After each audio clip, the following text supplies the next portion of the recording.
I'm sorry. Canelo got his snot box rocked. Canelo got beat up, man. That's just what it was. Uh,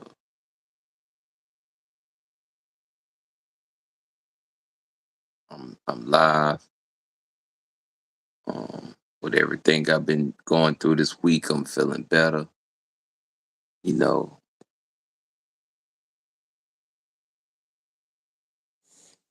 Uh, yeah. So um, I'm just here rambling, talking my talk.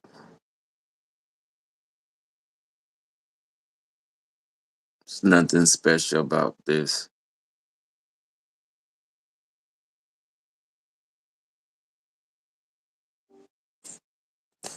What's going on, man?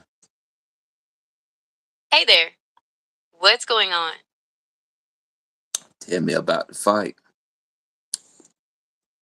All right, let's talk about the fight. To give you the best info, could you tell me which fight you're interested in? There's a lot going on in the world of boxing and MMA. You know Canelo. You know Crawford. You know. You know the biggest fight on the planet. Just give me the rundown real quick on the skills of Crawford and his development. Well, Crawford's got a lot going for him. He's known for his incredible versatility. He can switch stances between orthodox and southpaw, which makes him really unpredictable. Plus, he's got great footwork, speed, and knockout power. He's definitely a fighter who can adapt to any opponent. Do you want to hear more about his specific skills or maybe his recent fights? I do. How orthodox is he? Crawford is primarily a southpaw, but he's incredibly skilled at switching to an orthodox stance. It's one of the things that makes him so difficult to fight. He can change his angles and power punches so effectively. Do you want to know more about his stance switching ability? Uh, since he's left-handed, I think that what makes him a southpaw. That's right. Southpaw means he leads with his right hand and right foot, while orthodox fighters lead with their left. It can be tough for orthodox fighters to adjust to that, and Crawford switches between stances so well. Do you want to hear about any of his specific fights? So why people just don't train both sides? Why they just don't train like that? That's a really interesting question. Training to fight effectively from both stances is super difficult. It essentially means I mastering mean, two different fighting. if you train, it's not going to be difficult. You start. Why don't the coach start training people? Because maybe the coaches can't. Uh, they don't have that skill or that development themselves. You've hit on a key point. Training both stances requires a coach with expertise in that area. Not all coaches have that experience, and it's a specialized skill. Also, focusing on one stance allows for more concentrated development of power and technique. It's a trade off. Oh, so I wouldn't want that. I wouldn't want that. Me, Well, it's I would want to be trained on both southpaw and just regular. That's a great goal. It would definitely make you a more versatile fighter. Just remember it takes a lot of extra time and dedication to master both stances. Maybe you could start by focusing on your weaker stance a little each training session. Uh, I think it could be done. Yeah, with the right training and dedication, anything's possible. It's all about putting in the work.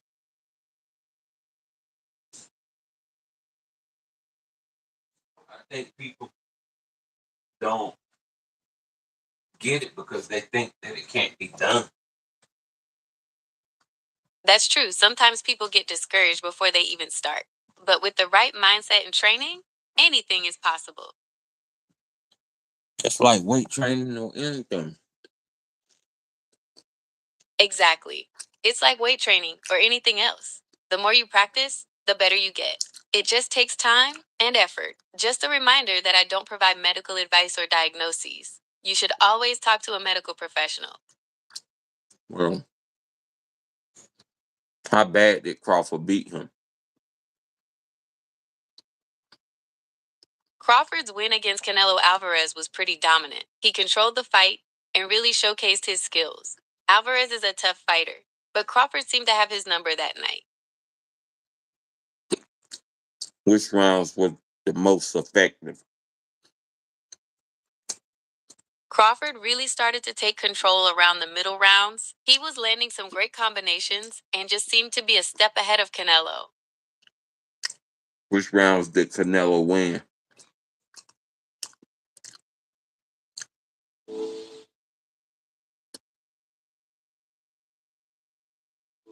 Hmm. I think this one should go out. Which rounds did Canelo win? Alvarez had a strong start, winning the first couple of rounds. Crawford really took over in the middle rounds, though.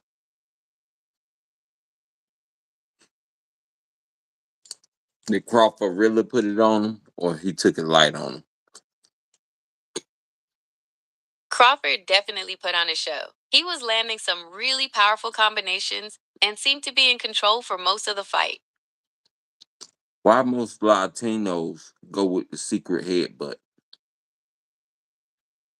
You're talking about the Mexican style of boxing. It's known for aggressive forward movement, powerful punches, and a willingness to take risks. That style often leads to head clashes. It seemed like when the black men fight the Latino men, they lower their head and come up with a butt. That's what cut Crawford in his eye. Head clashes can happen when fighters with different styles meet in the ring. It's not about race, but more about how someone fights. Crawford's eye cut was definitely a factor, though. I think that happened to Gervonta Davis too. There are no reports of Gervonta Davis being cut by a headbutt. He's known for his powerful punches and knockout ability. Do you want to know more about his fighting style? His last fight, he did get a cut over the eye. Yeah, Gervonta Davis did get a cut over his eye in his last fight against Lamont Roach. It happened in the later rounds, and it looked pretty nasty. Right. A lot of fighters try to headbutt stuff. I don't like it. Yeah, head clashes are definitely dangerous. They can cause serious cuts and injuries. It's a risk that comes with the sport, unfortunately. Do you want to hear more about the dangers of head clashes? No, I'm good. I just wanted to really focus in how Crawford All right. dominated the sport of boxing. Terrence Crawford has had a pretty amazing career. He's won world titles in three different weight classes: lightweight, light welterweight, and welterweight. Well, He's known for being. why do people think it's so hard to switch up your weight? All you got to do is just lose weight. It's not just about losing weight. Each weight class has its own challenges. You have to adjust your training, diet, and even your fighting style. Plus, there's the Not risk of really. losing. If you could fight, you could fight. If you've been boxing, you've been boxing. Who said you got to do all that? Well, it's not just about knowing how to. Because, I mean, if you good with your hands, man, it's y'all be making this stuff so hard. If I know how to change oil, I know how to change oil. I might have to switch up a little bit because it's done differently on a Mercedes Benz than a Ford. All right, I see what you're saying. You're right, there are some differences between an oil change on a Mercedes Benz and a Ford. But if I know how to fight, and if I've been boxing all my life, and you come swing a low hook, I'm gonna let my arm down and I'm gonna turn away. That's the same skills that I was taught. All I'm doing is just losing weight, throwing them hands a little faster. That's it. Okay, I understand what you're saying. You're right, your core boxing skills will stay with you. Losing weight might even make you a bit quicker. But moving between weight classes is still a big adjustment. I don't see. I just see it losing weight. I lose weight every day, babe.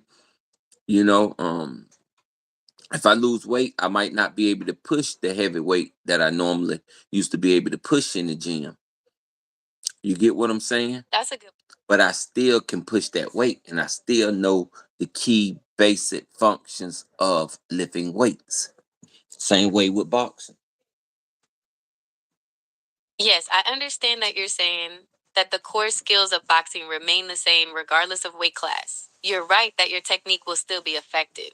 How can a fat coach teach a skinny boxer then? Of course, a good coach can teach anyone, regardless of their size or weight. It's all Well, about the you could fundamentals of look boxing. what you just said. Well, you could box anyone, regardless of your size or weight. Yes, that's right. Boxing skills are about technique, footwork, and strategy, not just size. A skilled boxer can adapt to different opponents. Different weights is about technique. Absolutely. Lifting weights is all about technique. It's not just about how much weight you can lift, but how you lift it. There you go. So boxing is the same way. Driving cars is about technique. It's not what kind of car you drive; it's how you drive it. Absolutely. Driving is all about technique. It's not just about the car you drive, but how you drive it. So now, with that It's been being great. said, how can a fat coach teach a skinny boxer? Of course, a good coach can teach anyone, regardless of their size or Well, weight. of course, a good boxer can box regardless of their size or speed. You're absolutely right. Boxing skills are about technique, footwork, and strategy, not just size. A skilled boxer can adapt to different opponents. Okay, how's Mike Tyson fighting Floyd Mayweather? Mike, They're not going they to be haven't able to fought. weigh the same. They're not going to be able to weigh the same. Mike Tyson can't drop all the way down to Floyd Mayweather weight, not at his age. You're right. Mike Tyson and Floyd Mayweather Jr. are in different weight classes. Tyson was a heavyweight, while Mayweather Jr. fought at welterweight. It wouldn't be possible for them to fight at the same weight.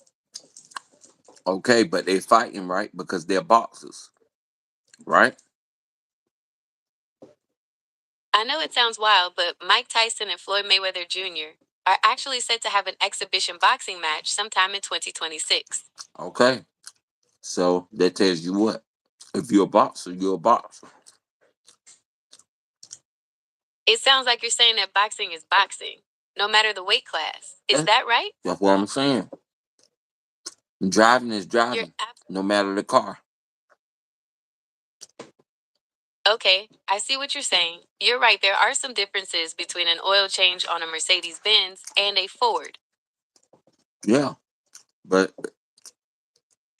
if you know how to do it, you know how to do it. That's the bottom line. All right. I see what you're saying. If you know how to do it, you know how to do it. The core That's the principles still remain. Get the oil out, that's new filter. Put the oil back in, new filter. right. You need to put the new oil back in after changing the filter. That's it. So if I know how to throw these hands, I know how to throw these hands. All right. I see what you're saying. If you know how to throw those hands, you know how to throw those hands. So what's the difference? I understand what you're saying, but there's a difference between knowing how to do something and being good at it. You might know how to throw a punch, but that doesn't mean you're as skilled as a professional boxer. So this goes back to fat coach and skinny coach. He might be fat, but he's teaching a skinny welterweight that moves fast with agility. Yeah, a coach's size doesn't determine their knowledge or ability to teach. They're focused on the athlete's specific needs and goals. Well, what if he's fat and can't move, and he can't actually show me the actual movements. That's a valid point. If a coach can't demonstrate the movements, it could definitely hinder your training. You might want to consider finding a coach who can physically show you the Just like techniques. I want to find a great mechanic. I mean, Yes, just so at the end of the day, it don't matter how you lose weight. If you know how to throw them hands, you know how to throw them hands. If you know how to play basketball, you know how to play basketball, fat or skinny. Now it might hinder you a little bit that you have a little more weight on you and you can't move like you need to move. That can hinder you a little bit. Same way, it can hinder the car a little bit if they don't put in the proper oil. right. Knowing the fundamentals is key, but extra weight can definitely affect your speed and agility in sports. It's Same the same way, with I'm gonna cars. be able to lift more weight than you if I'm more beefier than you, if I have more weight on me than you, and if I'm more stronger than you. That's right. If you're bigger and stronger, you so we've talked about how weight can affect performance in boxing and weightlifting. Do you have any other questions about how weight affects different sports? Nah, I'm just telling you, like you was telling me, is the difference between going through weight divisions. And I'm saying it's not. I beg to differ because the simple fact, if you know how to throw them hands, you just know how to throw them hands. That's why Crawford is looking like Okay, I understand. this. This is You're why saying Crawford saying to himself, it's nothing to him. He do it all the time. I see what you're saying. Crawford is confident in his skills and experience, and that's why he's so dominant in the ring. Yeah, Crawford dominant in the ring. He don't mind dropping weight or moving up in weight. He know how to throw them hands. If you're a great boxer, or if you're a great mechanic, or if you're a professional weightlifter, it doesn't matter, how you move up or how you come down. If you know what you're doing, then it's either put up or shut up. What Crawford did, he dropped down or he moved up in weight. He knew what he was doing with boxing. He trained for it. He put up and made Canelo shut up. That's my point exactly. Yes, Crawford is a prime example of a boxer who knows his craft. He's proven he can dominate in different weight classes because of his skill and training. He put up a great fight and came out on top. Is there anything else you'd like to discuss about Crawford or boxing in general? Yes. Tell me how great Crawford truly is. Well, tell me the night of the fight. Tell me about the night of the fight. Let me hear what you got to say about it.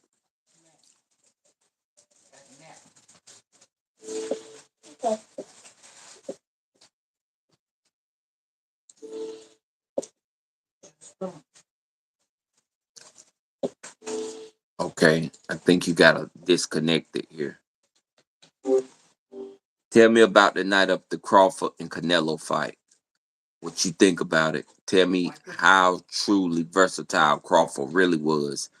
How impactful was his skills, and what led him to the win? Yeah, Crawford was on fire that night. He really showed how adaptable he is, switching up his stance and style to keep Canelo guessing. His skills were just too much, and he totally deserved that win. So you saying he dominated? For sure. Crawford totally controlled that fight from start to finish. Tell me about it. Tell me what made you think, or what did you see to identify that he controlled the fight with an iron fist, with the twinkle of an eye, with the move of a step, with his agility, power, strength, and versatility. It was like Crawford had a plan for every single thing Canelo tried. He'd slip those punches, counter with something fierce, and just keep Canelo on the back foot. It was a masterclass in boxing, really. Did you notice how he'd switch stances? That was crazy. I noticed the stance movement, but I noticed his craft even more. his master class, his craft ability to be able to put up those dupes and throw those blows, and just remind you he moved up in weight. It didn't matter because what did you just say? He's very crafty. His agility, his professionalism, just knowing the sport. It doesn't matter what weight you are. It's whether you could box or not. Exactly. It's about skill, not just size. Crawford proved that. He's a true master of the sport. Did you have a favorite moment from the fight? Even some skills will help you in weightlifting. If you could perfect a few skills, it can help you bench more than someone that's bigger than you and stronger than you. That's true. Technique is key in weightlifting, just like in boxing. It's about how you use your body, not just how big you are. Right. So, uh, Speaking, with that said, do you think Crawford will retire from the sport of boxing? that's tough to say. Crawford's definitely at the top of his game right now, but boxing's a demanding sport. He might want to keep going for a few more fights, especially after such a big win. What do you think? Yeah, by boxing being so demanding. But if I was Crawford, I would be demanding too. I wouldn't be able to settle. No one wouldn't Yeah, no one wouldn't be able to match my pay, win, lose, or draw. It doesn't matter. The thing is with Crawford, you couldn't pay me 20 or $30 million to fight another fight. You would have to pay that's me a half of $1 billion every fight from here on out. Win, lose, or draw. Because the skills are so impeccable. If he could fight 5 more fights, he could be a billionaire. I see what you're saying. If he Because keeps he he performing at he he is the face of boxing. this level, Crawford They could used to definitely say become one of Javante Davis was the face of boxing. No, Javante Davis is a good boxer, but he's a fluke. Crawford, Jamal. listen, Crawford is the face of boxing. Crawford is the real He's deal. definitely a strong contender. Who's a strong contender? In the boxing world, you've got some serious contenders. Guys like Gervonta Tank Davis, Devin Haney, and Shakur Stevenson are all super talented. Yeah, Plus, but they there's can't all beat Crawford. No one, none of them can beat Crawford. Their they're all skills, fantastic boxers. they're great boxers in their lane. Their skills can't even match Crawford. He has real boxing ability and agility. Crawford's definitely a master of his craft. He's got that rare combination of power, speed, and ring intelligence. It's what makes him so dominant. Yeah, his rarity and his performance show it all. So they cannot compete on that type of level. They don't possess the skills. I don't I even think understand. I don't even You think feel Javante Davis would be able to get in a a decent amount of shots on Crawford. Yeah, Crawford's defense is pretty tight. He's not an easy target. And he don't have to run from you. He can stay right there and fight you just to show you. It's true. Crawford's got a great ring IQ. He knows when to Okay. move. Which one of them do you think would have a better shot at fighting Crawford? Devin Haney, Devontae Davis, or who? Of the two, Devin Haney would probably have a better shot at fighting Crawford. He's got a similar height and reach, which could make for an interesting matchup. Yeah, but I think he lacked ability, skill wise. It's true that Crawford's got a very well rounded skill set. He's got that power, speed, and ring intelligence that's hard to match. Yeah. I seen Devin Haney when he get frustrated. Crawford never turns a blind eye, even in frustration. And so that would dominate Devin Haney off tops. I hear you. You think Crawford's mental game and skill would be too much for Haney? Yeah. Crawford's definitely a tough opponent for anyone. His skills and experience.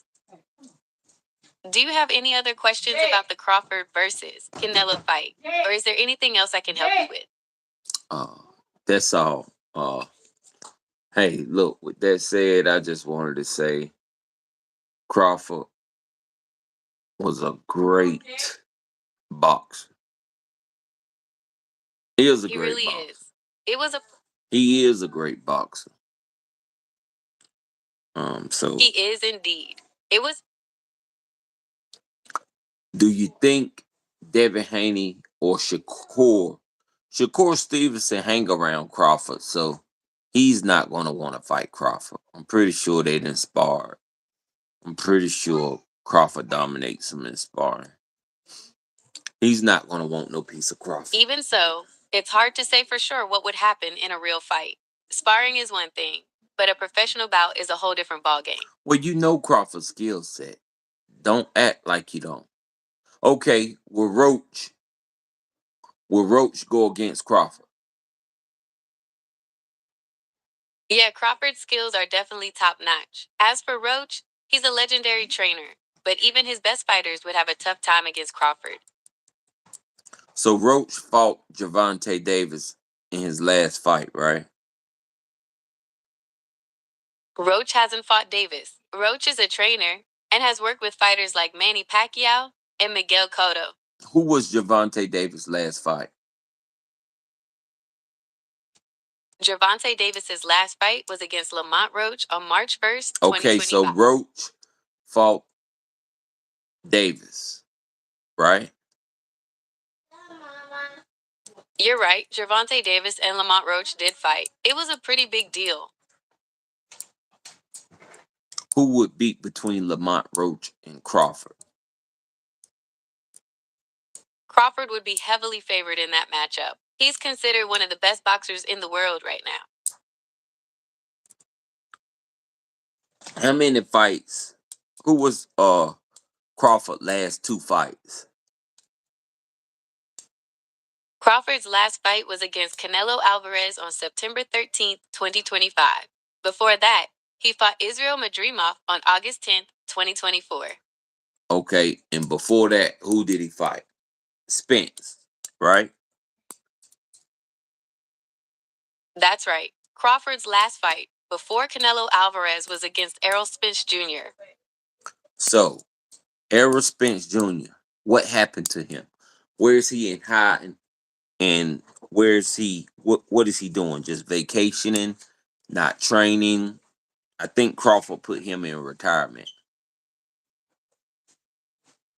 Yeah, there's been some talk about Spence retiring after that fight with Crawford. He took a pretty bad beating. Uh, I wouldn't have let that put me in retirement. I would at least had to come back and fight someone just to, you know, to buzz my name up. But he took a beating so bad. Crawford beat that man so bad. See, this the thing with Crawford. You don't talk with him outside of the ring. You don't give him no publicity at all. Because what he's going to do to you inside of the ring is going to be brutal. So Errol Spence gave Crawford a lot of publicity outside of the ring. And he talked that talk outside of the ring.